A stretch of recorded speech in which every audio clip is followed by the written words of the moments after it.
Salve, salve, gurizada. Mais um vídeo pro canal. Então, hoje, antes de eu falar o tema, pediu de praxe, né? Por favor, se inscrevam se inscrevam. Por favor, se inscrevam no canal, curtam o vídeo, comentem se vocês gostaram. Se não gostaram, pode fazer hate também. O pessoal fez no vídeo aí do Migtown, não tem problema. É, Muita gente tá aí pra conversar, pra discordar, pra debater, não tem problema nenhum. É ótimo isso. Tô bem empolgado aqui com o canal, espero que vocês estejam gostando do conteúdo. E vamos em frente, né? Só aí é, peço que compartilhem, que se inscrevam e vamos agora partir para ação, né? Bom, hoje eu vou falar sobre racismo. Só que eu vou falar. Tem muito conteúdo sobre isso, muito conteúdo bom, mas eu acredito que às vezes é um pouco repetitivo. Então eu vou tentar pegar uma parte mais específica, tá? Então não não vou falar sobre vivência aqui e tal, tem bastante gente falando. Acredito que eu posso falar posteriormente, se tiver um pessoal um pessoal que esteja inscrito e queira entender como é que foi esse processo para mim.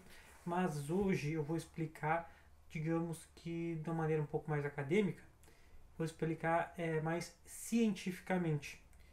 Vou trazer aqui coisas que eu estudei muito no meu ensino médio e que depois eu fui ver na faculdade, no primeiro semestre, quando eu tive aula de antropologia. E aí nós fizemos alguns trabalhos, é, trabalhos em formato acadêmico. Quando a gente teve esse primeiro contato ali, iniciação científica, tinha que pesquisar muito isso. A minha professora, ela era doutora na área é, de antropologia, é professora de história também, e tinha um foco na área do estudo do racismo. E ela falava muito sobre racismo científico. Eu já tinha feito um artigo científico no colégio sobre racismo e cotas, e aí também vem essa questão do racismo científico, e, acabou que eu estudei bastante essa parte no primeiro semestre. É um conteúdo bem interessante, ajuda a gente a entender como que é hoje como que o racismo entrou assim na sociedade da maneira que ele está hoje. Então eu vou explicar sobre o racismo científico, creio que vocês vão achar bem interessante. Então, começando, o que é racismo? Bom, racismo é um conjunto de teorias que, que defendem que existe uma hierarquia de raças entre os seres humanos. Então, para essas teorias, elas foram criadas na Europa, surgiram na Europa, depois foram aparecer também nos Estados Unidos e tinham o objetivo de justificar a exploração dos povos nativos, dos negros, dos indígenas e criavam essa ideia de que existia uma hierarquia. Então eles colocavam geralmente o que tinha, quase sempre o que tinha na base eram os negroides, que eles chamavam de negroides, ou etíopes, eram a base, então os menos evoluídos, e aí ia subindo ali nativos ou ameríndios, que são os povos da América do Sul, América do Norte, os nativos da América do Sul e da América do Norte.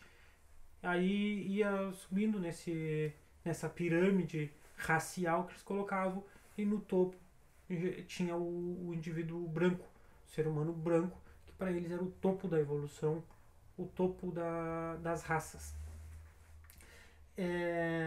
Essas teorias buscavam afirmar então que os brancos eram superiores, eram mais inteligentes, tinham sangue melhor, e eles usavam de afirmações por vezes bem estranhas. Por exemplo, o crânio. E isso também já foi utilizado para a questão de gênero, mas aí é para outro vídeo.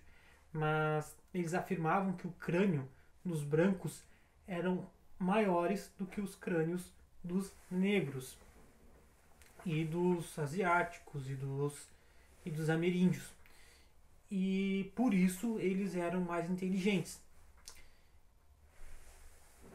E também nessas teorias tinham algumas outras afirmações, como as de que negros eram preguiçosos, tinham sangue vadio, sangue preguiçoso e tinham predisposição ao ócio e ao crime, por exemplo. Era mais ou menos esse tipo de coisa que as teorias diziam. E por vezes encontravam, na afirmação eles já apontavam furos. Por exemplo, a questão do crânio. Os esquimós, que é um termo racista dessas teorias, então os povos do gelo, eles tinham crânios maiores, mas eles faziam também, remendavam ali, tentavam remendar pseudocientificamente que eles seriam uma exceção e tal, tal, tal. Então nem nas teorias deles eles conseguiam, que eles mesmos criavam para afirmar, para dar como certo aquilo que eles acreditavam, eles conseguiam ter uma coerência. Então, essas teorias, então, elas foram criadas na Europa, elas tinham o intuito de justificar a escravidão, a exploração da mão de obra dos demais povos. Geralmente, os negros eram essa base. Já tiveram algumas, se eu não me engano, que tinham os esquimós, né, como a base, mas geralmente eram os negros, negroides ou etíopes, que era o nome dado. E aí no topo os brancos, que são os caucasianos. Geralmente, depois eu vou mostrar aqui uma exceção. As teorias, elas chegaram a ser utilizadas, inclusive pelo governo nazista. Eu anotei aqui o nome, eu vou dar uma olhada na cola aqui. Enquanto as teorias racialistas colocavam, na sua maioria, os caucasianos ali no topo, que é a representação dos brancos e tal, os caucasianos ali no topo, tinha um diplomata e escritor chamado Arthur de Gobineau, que ele se baseou numa antiga teoria que existia um povo chamado povo ariano, para defender que os brancos europeus eram descendentes desse povo ariano. Com isso, o Hitler utilizou,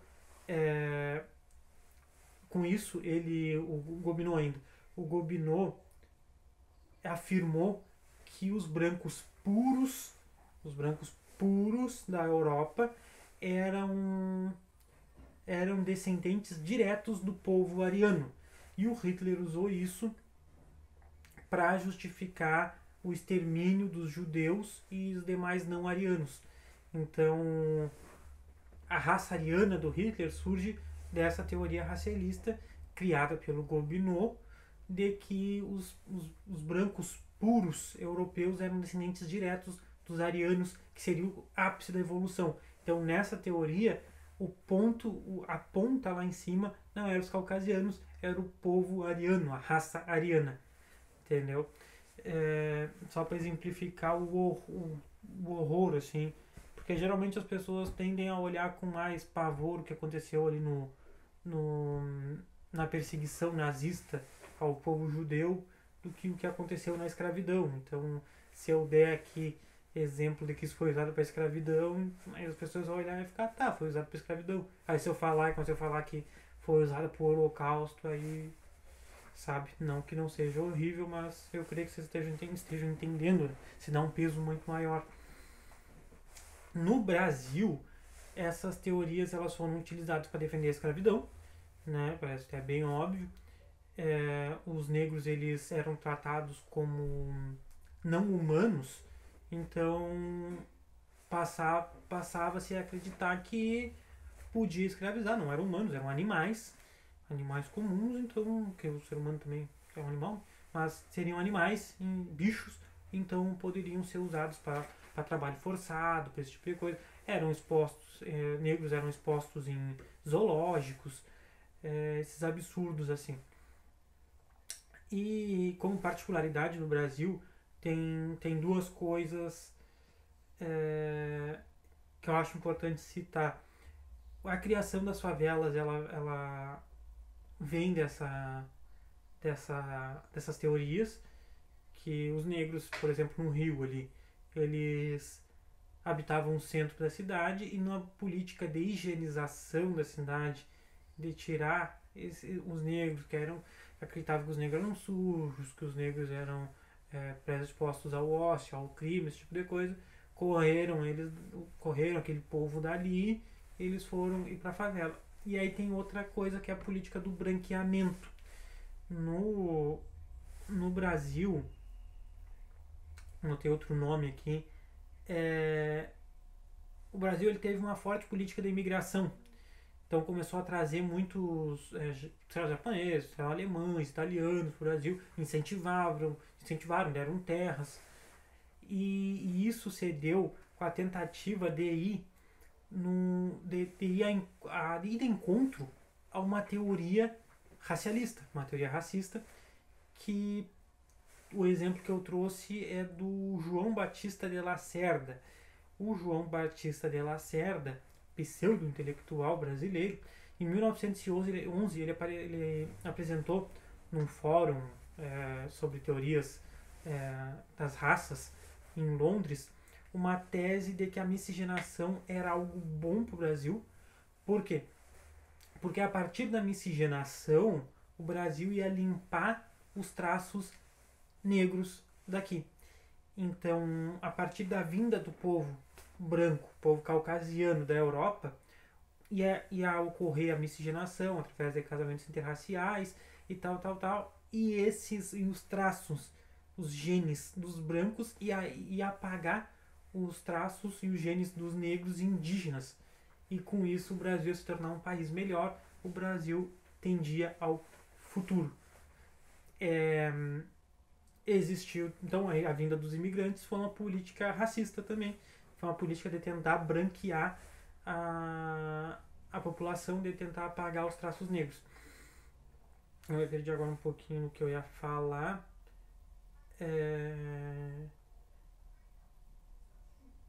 Mas eu vou seguir, quem sabe eu lembro depois. Essas teorias, elas faziam parte de uma área da ciência chamada antropologia biológica. Posteriormente foram declaradas pseudociências, foram feitas uma série de experimentos e viu-se que não tem como configurar que na espécie humana existem diversas raças. Então, por quê? Porque a diversidade genética de povos para povos, os mais diferentes povos no planeta, não tem uma variação suficiente para que se diga que existem diferentes raças.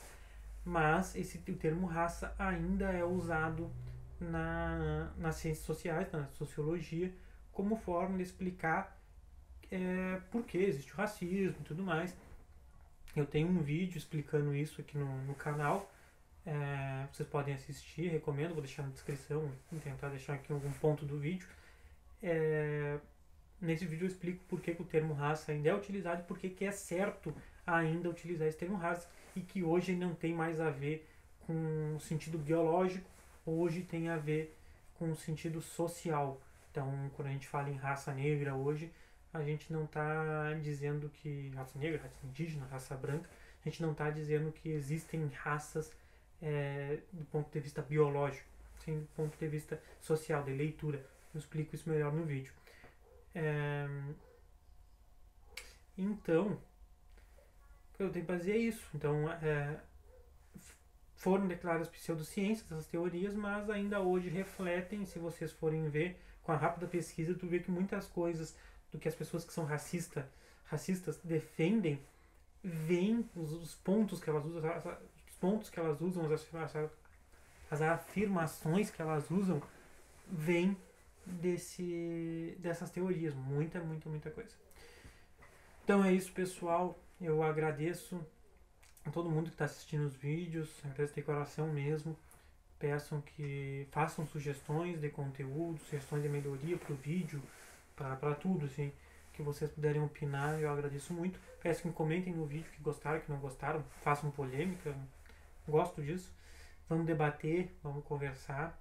Então se inscrevam no canal, curtam o vídeo. E é isso aí, gente. Muito obrigado. Tchau, tchau.